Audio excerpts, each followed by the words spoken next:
Wisdom in the whip, wisdom in the whip, wisdom in the whip. This is wisdom in the whip. Why wisdom in the whip? Because I got a lot of drive, a bunch of ambition. See, I ain't gotta lie. Wisdom in the whip, wisdom in the whip, wisdom in the whip. This is wisdom in the whip. What's good, y'all? It's your boy Ariel, and welcome back to another episode of Wisdom in the Whip, where your boy dropped Jews straight from the car, right? Why drop Jews straight from the car? Because I drive Uber and I'm in the car for like 8 to 12 hours a day. Yes, you heard me, 8 to 12 hours a day. I grind, I go get it. I do what I have to do to make sure my family has food on the table. I can take my wife on vacations. I can provide for my kids, and I can support family members and friends whenever they need it, right? So I make sure I make enough money to sustain that lifestyle, right? That's a lifestyle that I chose. That's a lifestyle that I picked because I believe I was put on this earth to serve. I believe I was put on this earth to help people.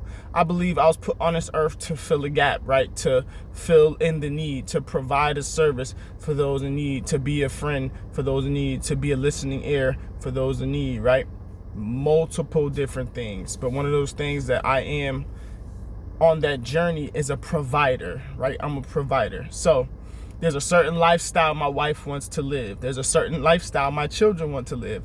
There's a certain lifestyle I want to live, right? So now that we've identified this lifestyle, we chose, like, where do we want to be? Do we want to be in the 1%? Do we want to be in a 10%? Do we want to be in a 50%? Do we want to be in a 20%? Do we want to be in poverty? Do we want to be middle class? Do we want to be high class, right? We've identified where we want to be. So now that we've identified where we want to be, we can now create a plan and a map to get to that destination. And on that destination, on the way to that destination, it requires me to work a certain amount of hours. It requires me to put a certain amount of hours into my business. It requires me to have a certain level of discomfort. It requires me to be uncomfortable in most situations so that I can provide at that level, right? So today we're going to talk about the digital divide.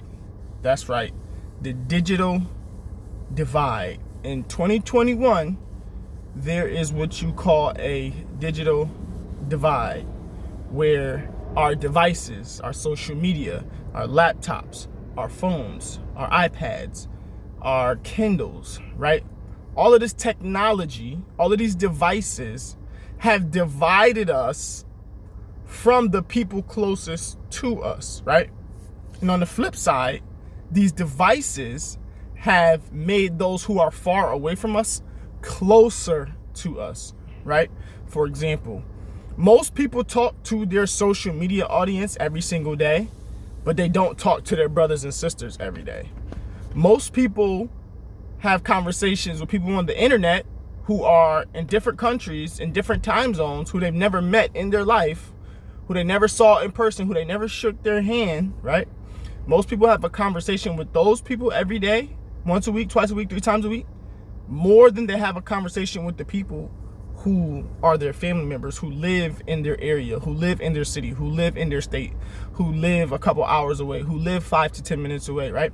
Most people are connected with strangers on the internet, but they're not connected with the strangers across the street from them. They're not connected to the strangers across the hall from them in their apartment building, right?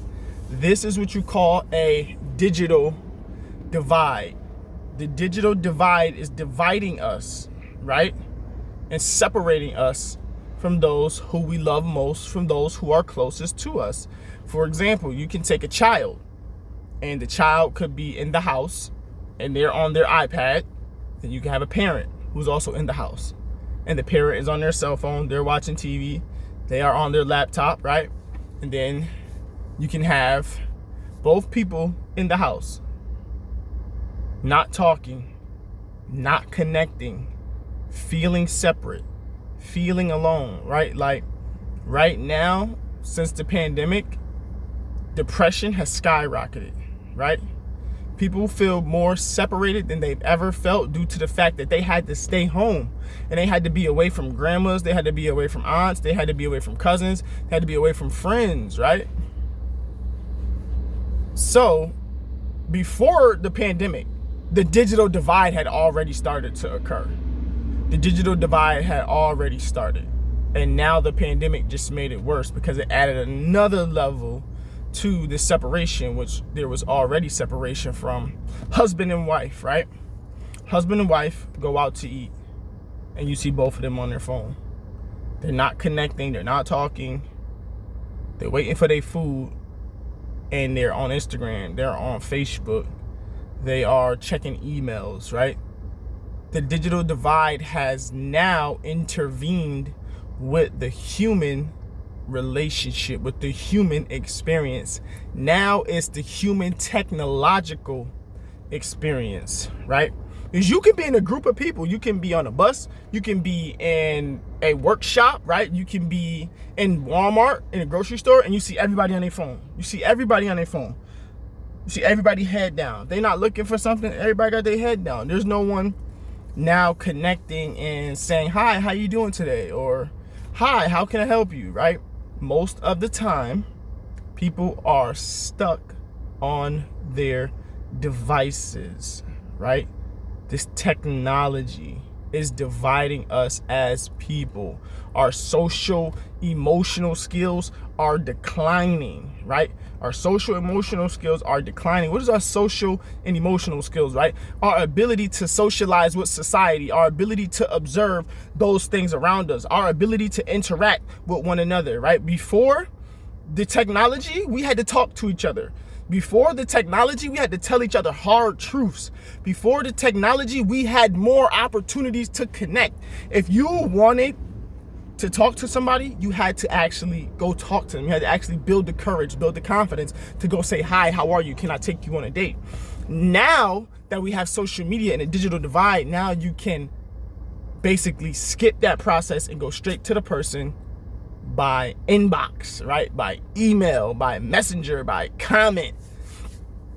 And then you can shoot your shot from the DMs, as they would say, right? Shoot your shot from the DMs. And again, our social emotional skills are declining, right? We no longer have control over our emotions. We no longer are able to combat depression how we used to, combat anxiety how we used to, right? A lot of these mental illnesses are on the rise due to the digital divide, because what you had to do previously, you had to learn, you had to hunt, you had to remember, you had to develop courage, you had to develop confidence, you had to develop skills, you had to do something, right? It was harder, right? So it made us move, it made us grow, it made us talk. But now we don't have to talk. Now we can just separate and listen to somebody on YouTube talk. Now we can just separate and get lost in the social media news feed, right? We can get lost in all the media outlets promoting different stories, different topics, different celebrity gossip, different sports opinions, different opinions on worldviews, different opinions on clothes, right? The digital divide is legit a real situation, and it's a situation that we can control, right? We can control the digital divide if we take the time to be intentional about our relationships. When I go out to eat with my wife, we don't be on our phones. We look in each other's eyes and we talk to each other as human beings. When I'm around my kids, I'm not on my phone because I want to pull in quality time with them, because I know I'm not going to be able to put in quantity time with them because I'm going to be working a lot. So when I do get a chance to interact with them, when I do get a chance to talk to them, when I do get a chance to listen to them, I'm listening to them. I'm looking them in their eyes. I'm giving them a voice. I'm giving them choice. I'm giving them the power to talk. I'm giving them the power to lead a conversation. I'm giving them the power to make a decision outside of their laptops, right? Outside of their iPads, outside of the television, outside of the video games. I'm teaching my children to talk, to be brave, to be confident, to interact, to learn, to listen, to then give opinions, to be disciplined, right? So that they won't be socially and emotionally developed at a later stage in life. I want them to be developed at an early stage in life. So that's what we got for the digital divide. Thank you guys for watching the video. If you enjoyed, please give a like, comment, and a subscription. I appreciate y'all, and check out the store at www.arielmerch.com. You have a great rest of the day. I appreciate all of the support. Peace.